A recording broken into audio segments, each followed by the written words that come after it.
Hey, everybody, and welcome to another episode of Eating at a Meeting. I am in Orlando this week, so I am coming to you from a really cool house at the Evermore Resort. So, very fun opportunity to be here. But I'm very excited to bring to you today this conversation called Allergy Safety at Events. Why I don't think so isn't an acceptable answer. And to talk to us about this is Christina LiPuma, who is a registered dietitian and a certified diabetes educator who's passionate about chronic disease prevention and treatment, as well as food allergies, because she herself has a food allergy to peanuts. And Christina, I met you based on a LinkedIn post that you did about a month ago, right? About you having FOMO about going to a conference because of an experience that you had last year with your peanut allergy. So, welcome to the show. Yeah, Tracy, great to be here. And I listen to your podcast fairly regularly since I discovered it a couple months back. Oh, thank you. I appreciate that. That's exciting. Well, and alcohol, not alcoholism, but alcohol and labeling of alcohol. But um, so I want to go back to that story that you posted on LinkedIn. Can you, you had an allergic reaction at an event. Can you take us back to that story and share what happened? Yeah, absolutely. And so the reason I posted on LinkedIn about it was that it was the 1 year anniversary of when it happened. I was seeing lots of my dietitian friends posting going to Fancy, which is sort of the big conference for registered dietitians. It's the food and nutrition conference and expo. So it's sort of, the place to be if you want to get continuing education and network. And I was feeling a little triggered because of what had happened the previous year at Fancy to me. And the long story short is that I had a reaction to peanuts and but I can walk you through a little bit more of the Yeah. details if that's good. Yeah, definitely. Oh, I think we're on a delay. Can you hear me? At the time I was working for Center for Science in the Public Interest, and they had sent me there to present a poster on policy updates for front of package labeling. I was really excited to do the poster session, and they were paying me to be there to do that. And they had put money from the budget to send me this conference that I was excited to go to. Hmm. And I was presenting on like the second or the third day. I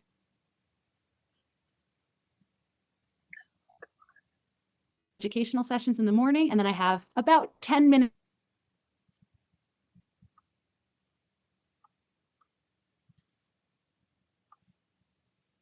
The first day I was there, I saw that there was a kiosk right outside of the expo center that was selling Mexican bowls. And I said, great, I can grab a Mexican bowl really quick, run inside, and start presenting. And a Mexican bowl is a pretty safe food when you have a peanut allergy for the most part.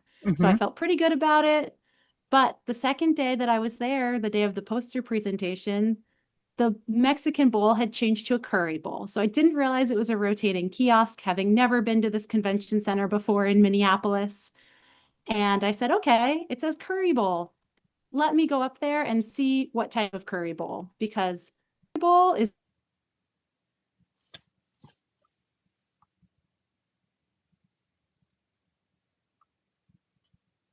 have peanuts. I have an allergy.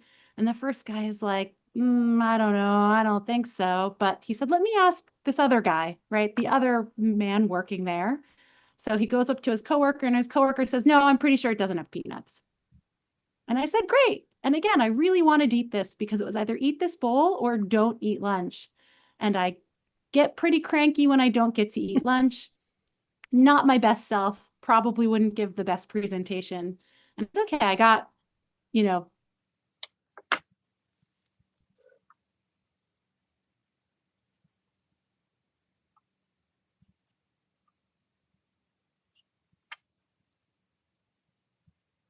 goes up to his coworker, and his coworker says, but I said to myself, hmm, something doesn't feel right, but maybe I'm anxious, right? There's a Hmm. little bit of a psychological component here, and I'm Right. I'm feeling nervous about public speaking, about presenting this poster. So I take a second bite. And after the second bite, I'm like, oh, I really don't feel good. I'm not 100% sure this is an allergy, but I throw the bowl away. And I hate wasting food, but I want to be safe. So I throw the Right. bowl away. I go to the session, still feeling tingly, starting to get a little sniffly.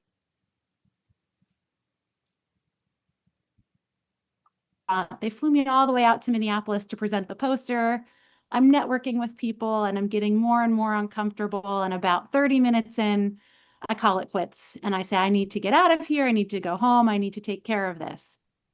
So I went back to the hotel and continued to have an allergic reaction and take care of myself. But I felt guilty about leaving and I felt angry about the fact that, you know, the people who were working there couldn't even tell me what was in the bowl. And Mm-hmm. even a little more angry that they hadn't just written Thai curry bowl, in which case I wouldn't have eaten it. Um, and it really put a damper on the conference for me. I missed out on educational sessions. I missed out on networking. And not to mention, I had to go through a pretty serious allergic reaction, which Right. I Yeah. guess was the worst part of it. But but I think when you put the fact that you've missed out on the education that your company's paid for, right? You put missed out on the interactions just with networking, everything. Those in are just as important as having that allergic reaction. And thankfully, you're here with us to tell us that story, right? But at the same time, those are still high level reasons for you to be there and that you find value in, right? That you missed out on. Yeah, absolutely. And I think one of the most frustrating things about it is that it really could have been easily avoided.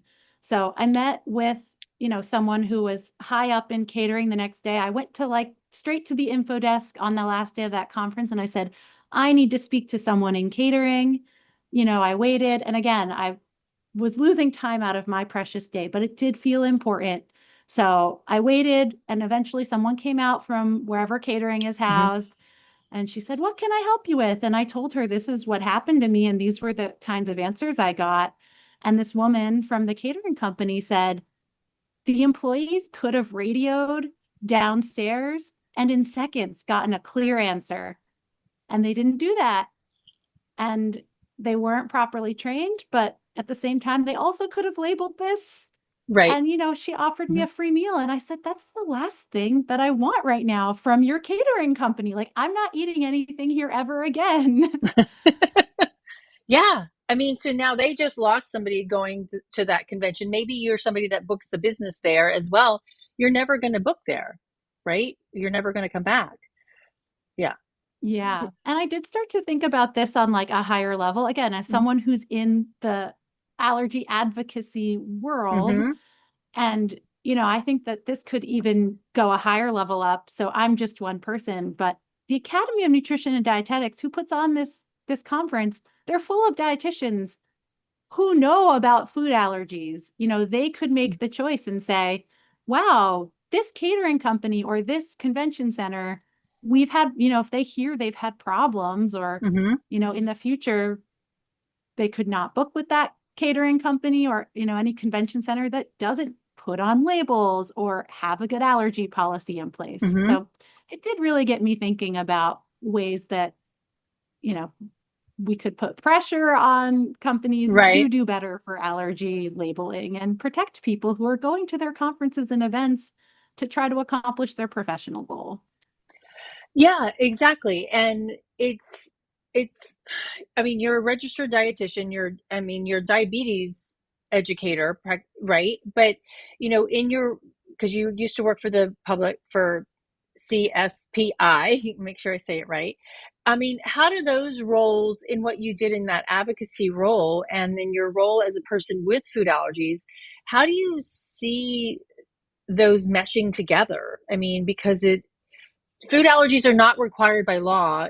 I mean, California just passed the law that says, that food facilities have to label for the top nine, but only 10 states have currently passed laws that saying the food pass the food code that should labeling, but the rest of the country does not. I mean, how do you mesh that your advocacy, your work in advocacy, nutrition advocacy, as well as your food allergy together. Yeah, so before I started working at CSPI, despite being a dietitian, I had never really worked with a lot of patients who have food allergies. Mm-hmm. I had a handful when I used to practice an outpatient, but that wasn't my focus. Mm-hmm. And then working at CSPI, they just happened to have advocacy arm that focuses on allergies. And I was really excited to work on it. But it opened my eyes that really what I knew about food allergies was just my experience, right? Mm-hmm. There are people who have different allergies and different sensitivity levels. And learning about that made me feel almost more responsible for advocating um, when I, kind of got the perspective of other people. And Mm-hmm. I got the chance to work with big allergy advocacy organizations like AAFA and FAIR. Mm-hmm. Um, and also working at CSPI and working in the allergy advocacy world Mm-hmm. sort of made me feel like I shouldn't settle for the status quo. Like when I was growing up, I just accepted that labeling was how it was and Mm-hmm. I had to deal with it. But, they just passed Addie's Law in Right. California. Mm-hmm. California. And having worked in the policy space, I'm starting to see how when, groups of people, different advocacy groups, different individuals, Yep. um, when people come together, they can really make change that really improves the lives of people who have allergies. Yeah. And Yeah. I'll note that I remember in, I guess, 2004 when FALCPA passed, Uh-huh. right? Like I Yep. was in the fourth grade and I don't remember hearing about this law passing, but Right. I remember pre that time, I was learning to read, a few years prior. Mm-hmm. And I remember my parents teaching me how to look for the words that would indicate that I couldn't eat a food. And you had to read the whole label really carefully. It was never separated out. It was never bolded. And Mm-hmm. then all of a sudden, it was always bolded. It was really clear at the bottom. And that was because of labeling advocacy that people like CSPI and those other allergy groups did. So, Right. having that experience as someone who has an allergy and has been impacted by it, but then seeing how it gets done Mm-hmm. really has given me a lot of hope that it can be even better in the future for people who have food allergies. I love that. Yeah. Now there is, let's go back to the labeling real quick. What do you do as a person with a peanut allergy that when the statement says may contains, nuts or produced in a facility that also does this? Do you avoid those foods or do you, I don't want to say take a risk, but take a risk to eat them?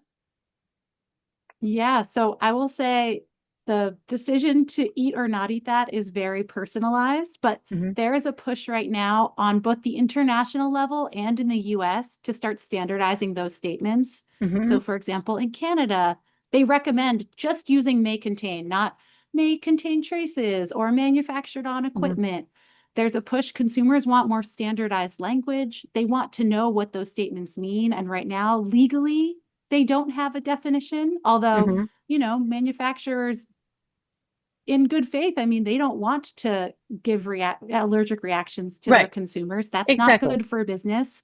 So they're doing their best, but it often ends up being a little over precautious. And there's Mm-hmm. research that a lot of people who have food allergies can eat very small amounts, and Right. these may contain traces they may be avoiding for no reason. For example, I know that I am probably not the most sensitive person to peanuts, right? Like I've never had an airborne reaction. Mm-hmm. I don't think I've ever responded to a may contain traces label, so I do eat those things. Mm-hmm. But the hope is that in the future, Yeah. through advocacy, places like CSPI and AAFA and FAIR and all the other great allergy advocacy organizations can come together and push Mm-hmm. for a labeling system that's more standardized and based in a real risk assessment, right? So Right. Yeah. manufacturers would have to have gone through a science-based risk assessment, and it would be based ideally like on a threshold. And Yeah.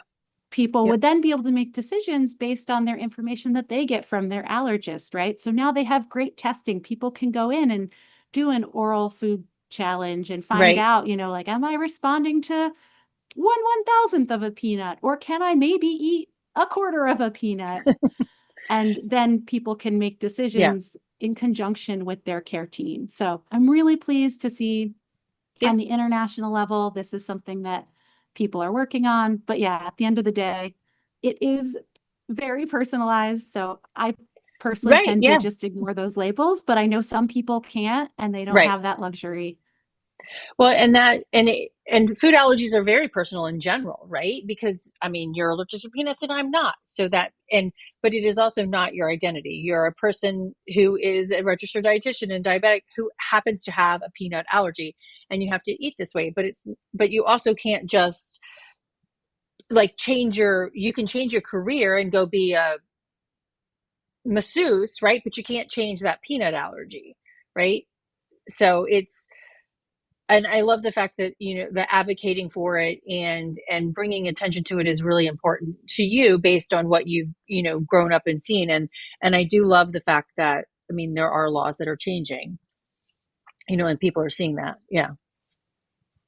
Yeah, and I do agree that being a person with a peanut allergy, that is part of my identity. I Hmm. can't ever remember not being a person with a peanut allergy. So, we're going on decades here of me handling this. And Hmm. I think it has made me more aware and also a better advocate for others. And I think Hmm. I bring that to, kind of bring that to and mesh that with my skills as a dietitian because, having had that experience makes me want to help others who are having similar experiences. Right. Yeah. Because and just having you mentioned that you growing up with it, right? I mean, you can and things changed while you were growing up. It's different when you're in school, right? And you've kind of got your mom and your dad or your caregivers, the people you live with, advocating for you. But I'm glad that your parents also taught you at a young age to start reading those labels so that you could advocate for yourself. But when you go to an industry conference, you are that person, right? And it's whether an event planner, that organization asked, I'm curious, did they ask in the registration form? Do you remember if you had a food allergy? They I'm did pretty not sure they ask. didn't. Okay. Yeah. And Yeah, then but I you ate off will the note, concessions, right? oh, And there was no yeah, catered food. You all ate, everything was concession. yeah. Okay. And I like this idea that you brought up, like the difference between school and being a professional. I had Mhm. it down pat when I was a kid. Mhm. And I do think my parents really pushed me to speak up, to call the restaurant ahead of time if I was going out to eat with my friends, to, Right. have a plan with the school nurse every year and know where the Mhm. medicine was. But when you start going in the professional environment, there are a lot more variables. Mhm.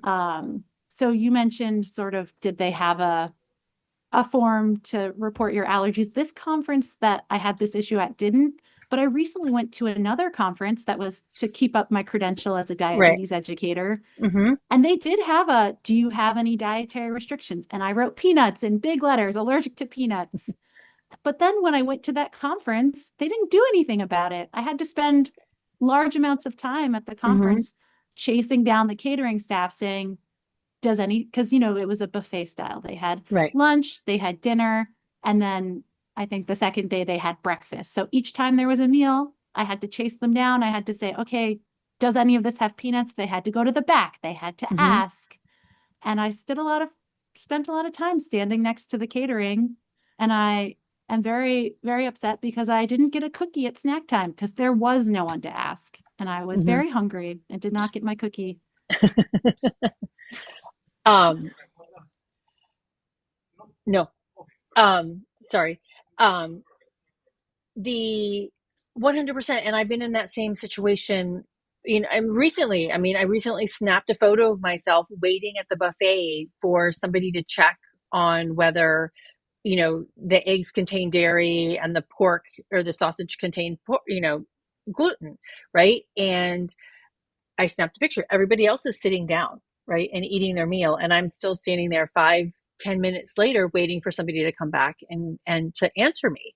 So I'm missing out on that interaction at the table, right? I'm missing out on maybe I don't like you said with your thing, you didn't have a lot of time between sessions and your own presentation to grab that snack or grab a safe meal, a full meal in general, right? Yeah.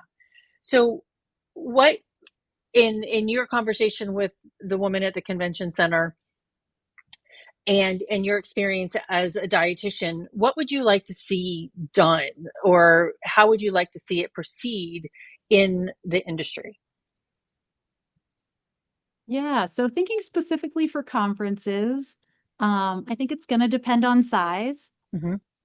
I think the gold standard would be just label everything, right? I mean, at Hmm. minimum, big nine food allergies, because those are the ones that most people have. But Hmm.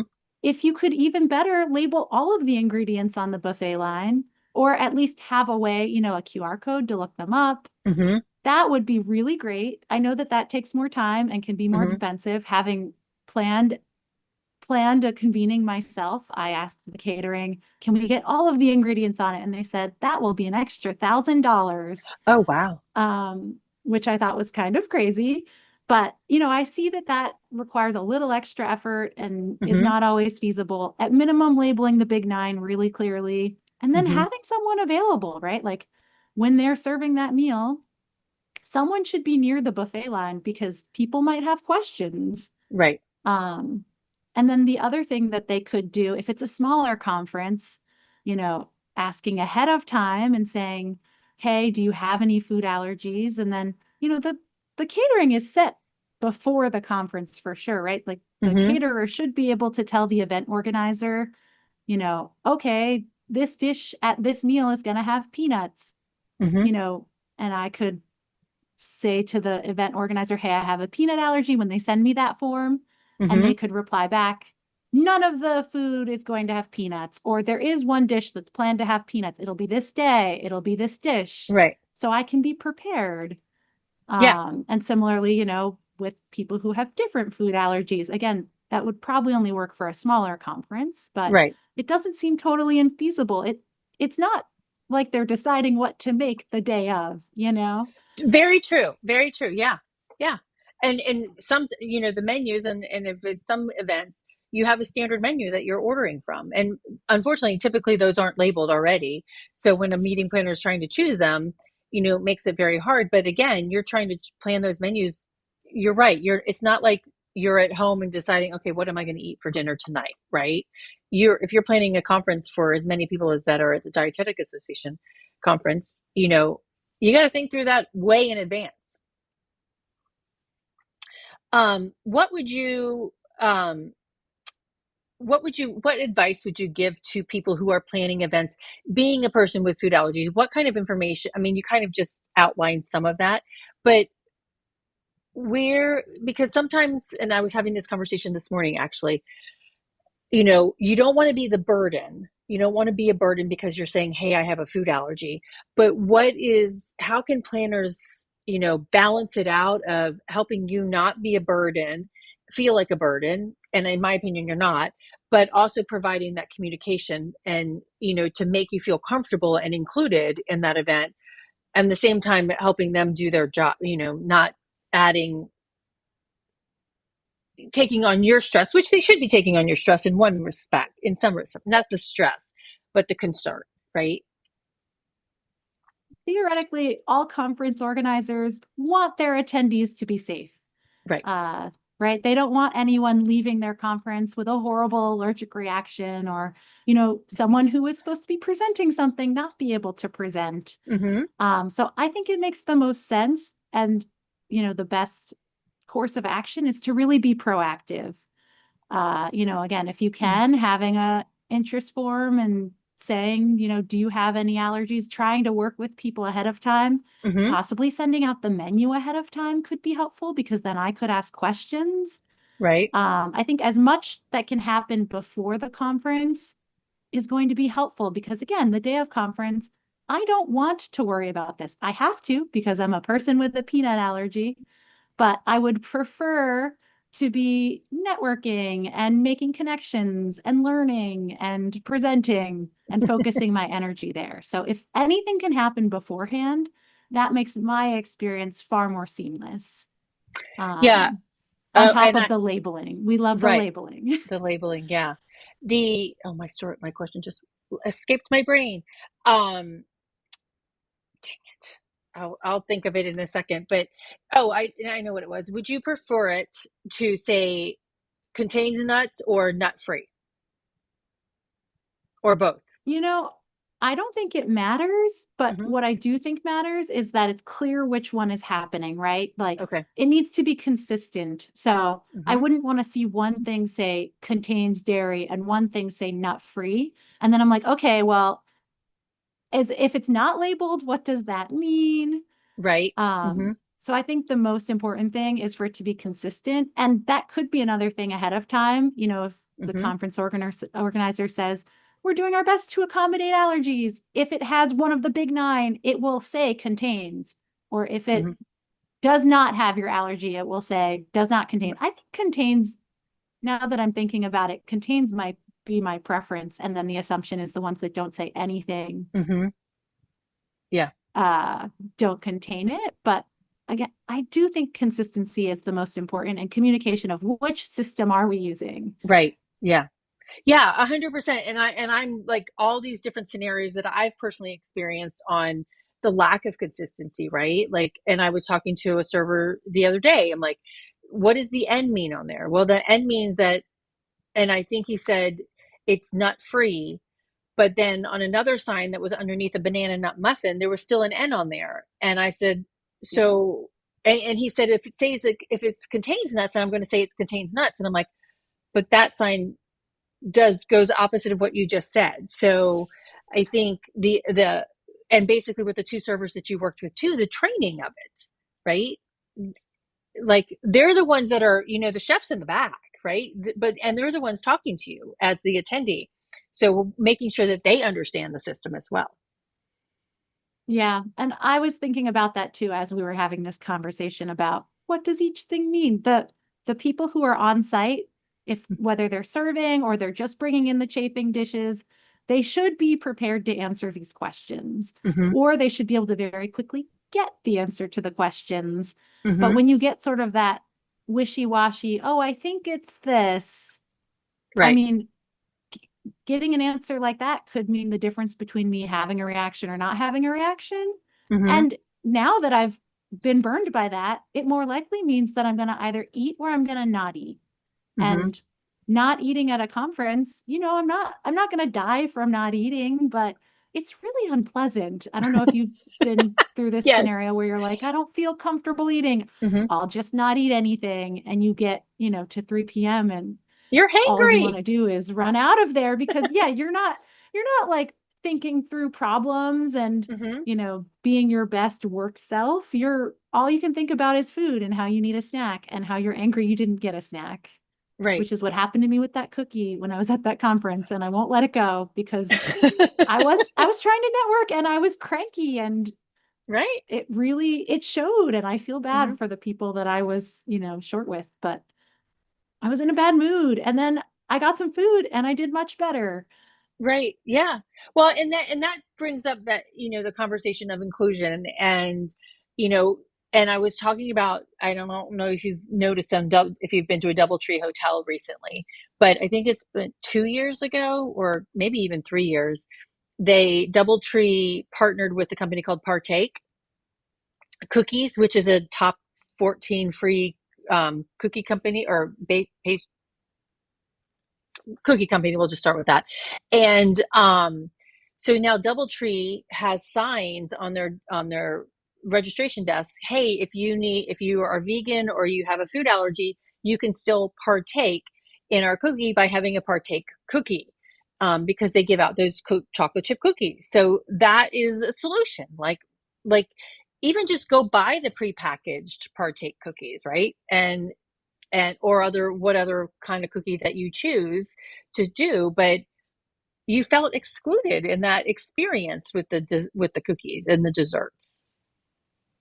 Yeah, and I absolutely love it when I see an option for, one Mm-hmm. of those great products that is certified free of everything. Mm-hmm. Not every, but Right. the Yeah. major Yeah. allergens that we're Yes. seeing most often. And Mm-hmm. that's what we did. So as I mentioned, I've organized a conference before, and it was specifically about allergy advocacy, and we were talking about that precautionary allergen issue. Mm-hmm. And of course, people who care about this issue are more likely to work in this space, Right. or people who have this problem are more likely to work in this space. So we were like, we are going to be sure that we have at least like 3 or 4 snacks on our snack table that's just out all day that Mm-hmm. are certified free from. And we also were very strict. We were not going to accept any snacks that had a precautionary allergen labeling, right? Like we didn't Mm-hmm. want there to be a cookie that said may contain, and then people to be like, okay, what does this mean for me? Does it mean Right. anything? But event organizers can do so much for people who have allergies just by saying, okay, we'll buy a big box of this Yeah. brand that's certified free from the top 9 or Mm-hmm. top 14 sounds even better. I don't even know if I could list the top 14, I can do but that. then I Yeah. feel included, right? Mm-hmm. I feel included and I feel Mm-hmm. happy and I feel safe. They actually do that when I've gone to the Red Cross to like donate blood. They always have at least one thing that's like, this is Oh. free from the top 9. And I feel so safe eating those cookies after my donation because I need a little fuel. I've just donated Mm-hmm. blood. It's nice to not have to say, I need to skip Right. because I don't know what's in this cookie. Or I have to bring my own, and I don't know that until I get there. Right. Yeah. Yeah, Yeah. half of the fun of donating blood is the snacks. So, I feel included when, Right. Yeah. Yeah. So, yes, I and mean, helping other people, but I like the right. snacks. Exactly. Exactly. And when you go give blood, you're getting a snack. So, make sure Yeah. that there are options there. The um besides, making sure that you have an option, what does inclusion look like? Well, I mean, I guess we've kind of really touched on that labeling, right? And having options for you. Um, but I know what my question was. Going to a convention center, going to an event like that, because a lot of people will say, hey, well, no, our venue is not nut free, right? Or is not peanut free. I can't have, when I say there's no nuts going to be served on my event venue, I'm like, so to me, I'm going to ask this question. I'm like, I have said that. I'm like, okay, so we're going to be nut free in my event space, but I am telling Christina, hey, our event's nut free, but the venue is not. How do you feel about that? What does that make you feel more comfortable? Does that make you feel apprehensive still, or? So for me, that would make me feel far more comfortable. Mm-hmm. But again, as I mentioned to you, I've never had the food challenge test done by my allergist, but I suspect that I'm not amongst the most sensitive. Mm-hmm. So for me, when I hear this event space is peanut free, I'm really happy. And it's the same way with restaurants. If I go to a restaurant and they say, we don't have anything on the menu that has peanuts, and it's true, I'm going to go Mm-hmm. back to that restaurant, right? Because Mm-hmm. I feel really safe there. And I've heard from a lot of staff at restaurants, they say, oh, the owner's kid has a peanut allergy, so we Yeah. don't serve any peanuts. Or, Uh-huh. we were getting too many people who had peanut allergies. It's just easier this way. Um, it's really affirming for me that it's going to be a safe experience when I hear Mm-hmm. those kinds of things. And Right. those are the restaurants when people say, where do you want to go out to eat? I'm like, let's go to this one because I Right. know I won't have to be stressed about it. Yeah. So, even if it's not the whole event, the whole conference center is peanut free, if I'm hearing from the staff that they've made a real effort, they're not intentionally serving anything with peanuts, Mm-hmm. that makes me a whole lot safer. There's still room for error there. I'm Mm-hmm. still going to have to pay attention, right? If I open up a meal in a place that's a peanut free and I see something that looks like nuts in it, I'm surely going to ask and double check, are Right. these walnuts, peanuts? What are they? Right. But it makes it a lot less stressful for me if someone's making an effort to make the Right. space that I'm existing in peanut free. Yeah, because I mean, society is not peanut free, right? And that.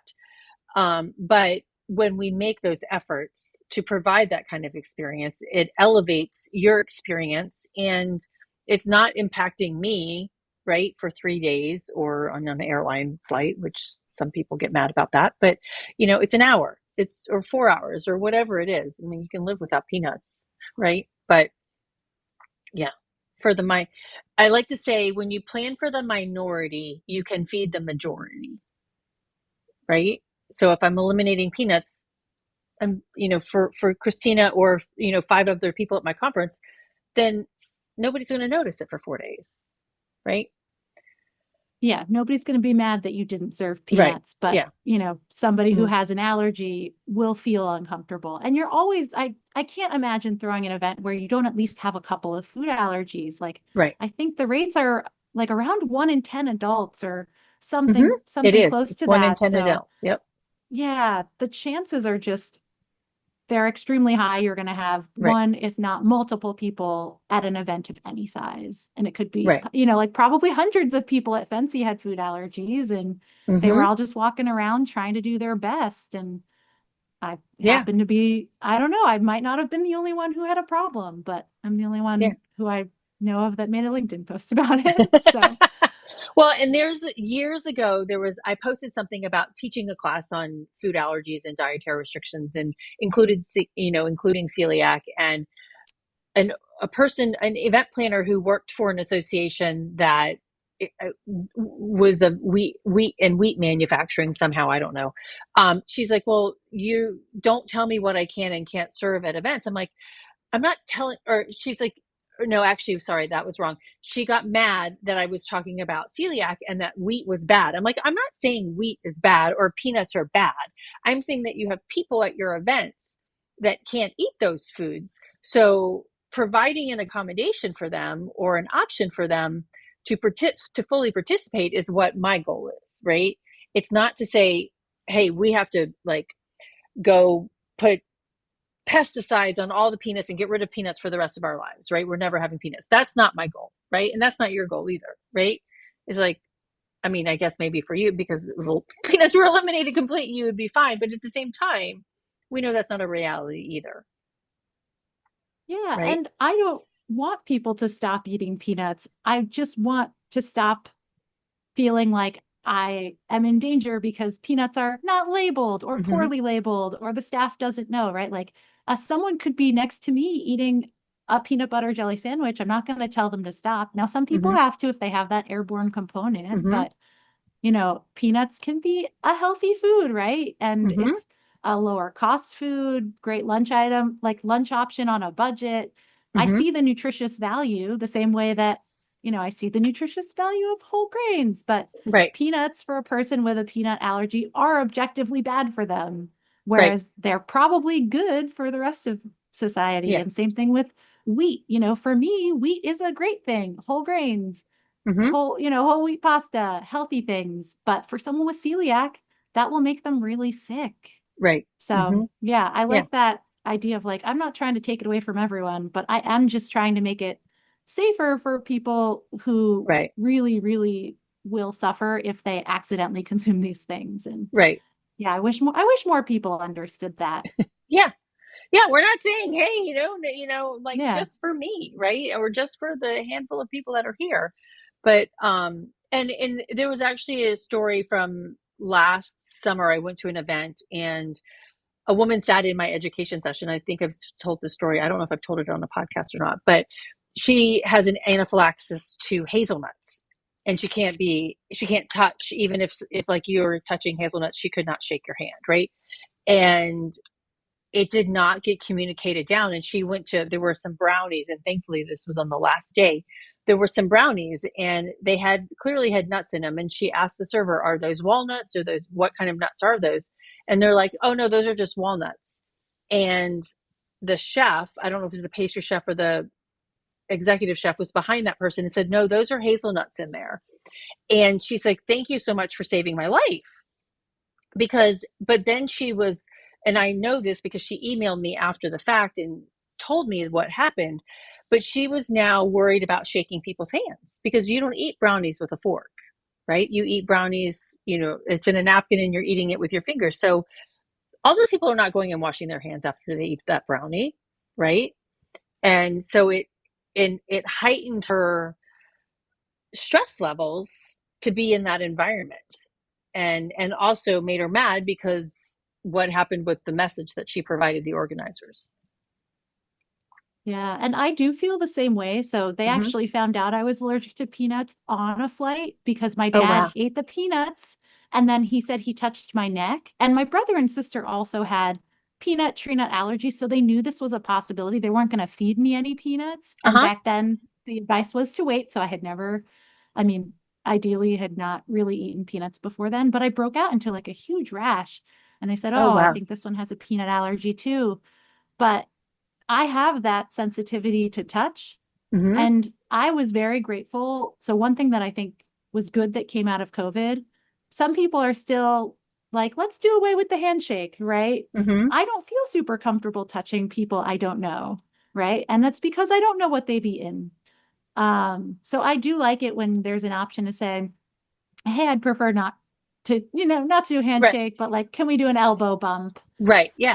Hmm. Um, Again, those things to many people may seem silly, but to me, I feel much more comfortable not touching you unless I know what you've eaten, or maybe like I know you are Hmm. a person who knows what I have going on and would wash their hands. Right. Yeah. Um, but unfortunately, in professional settings, I do often have to shake hands. And luckily, I've never had a problem with it, but I Hmm. am acutely aware that it could mean that my hands break out in hives.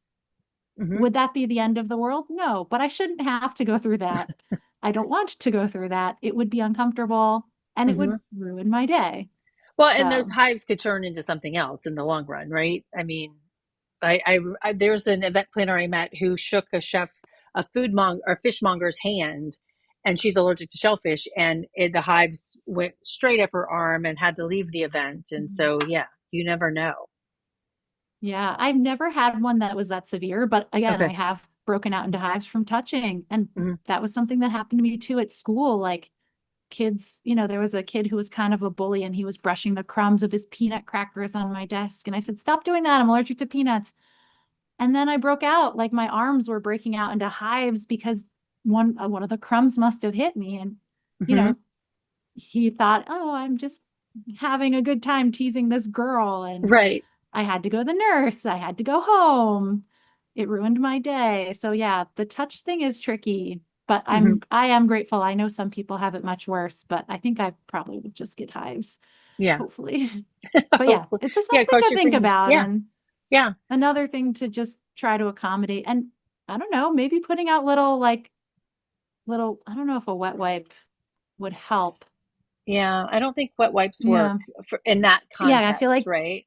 I Yeah. feel like they kill germs, but Right. not peanut protein. And just on But that note, did you see the story? I mean, because we're talking about peanuts, the movie A World Unaware.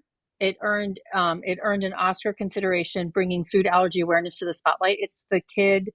Um, I think it documents the story of the football player in Texas whose teammates put peanuts in his locker room and or in his locker and in his food, and it's just mind-boggling. So but got an Oscar nod. So I'll find the link and share it out to everybody. But I uh, haven't seen it, but yeah. I have heard that story, and that sounds so terrible and is Right. like a little Yeah. triggering for me to hear about that, just Yeah. based on experiences I've had. And Well, yeah, and definitely I worth checking out. did see a story that he's transferred schools and he's thriving, right? I'm like yeah, because the school system did nothing. But that's a whole nother conversation. All right, Yeah. so I have a couple of rapid fire questions for you if you're good. Okay. Okay, so what's one change that you would love to see that would make every meal feel safer for you? I think you've told us like 20, but which if you narrowed it down? I would love to see like Addie type bills pass in all states. Hmm. I know Yep. right now it's only focused on chain restaurants, but I think it would raise a lot more awareness Hmm. and it would put systems in place that make it Hmm. easier for me to know if my allergen is in the food I'm eating at a chain restaurant. Yeah. So that would be great if we could see that nationally. 100% agree. And I'm gonna clarify something because actually the wording says food facility with more than 20 locations world nationwide, and last week Dylan said he thinks it's worldwide too. So I'm going to venture to say, hey, company that sells food that's not necessarily a restaurant but you have 20 locations, I'm going to include you in that because it says food facilities. So I'm going to take away the That would be chains. great. Yeah. Yeah, I'm going to push for that. um, what one word describes how you want people to feel when you're eating at an event?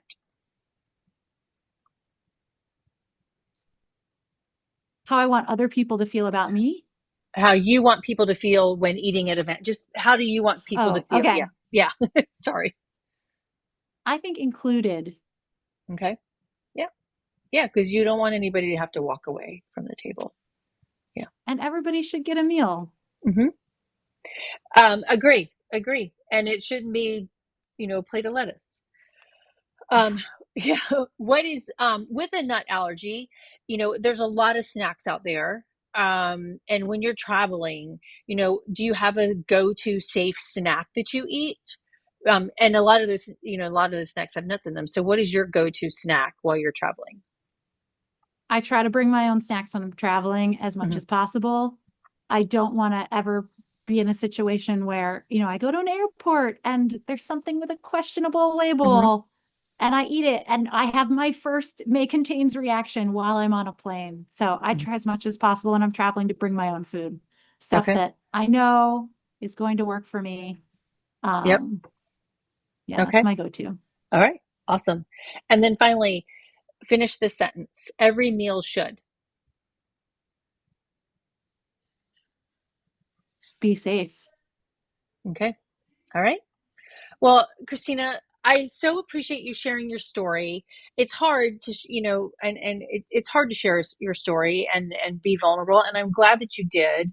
And I'm glad that you're using it as a tool to advocate for safer event awareness, eating with different food allergies. Yeah, and thank you so much for giving me this platform to once again share my story. And I would be so happy if this at all helped push for safer event spaces or Hmm. laws that keep people safe when they're eating at restaurants, event spaces, in any setting, really. Yeah, I agree. Now, I'm going to they can connect with you on LinkedIn, right? Um, That's and probably best. Best. Okay. And Christina LiPuma, your name is right there on the screen. So just, yeah, reach out to her on LinkedIn. And I did put in the chat the um, the link to your LinkedIn post. So if you see that, you can go directly to her post to hear her story in written form. But I thank you so much again for putting it out there and joining us today. Great. Thanks for having me, Tracy. You're welcome. And everybody, thank you for tuning in. If you're watching on the replay, Christina and I are happy to answer questions for you and help you look at how you can make more events more inclusive and safe for us. Thanks. And until then, stay safe and eat well. Have a great day.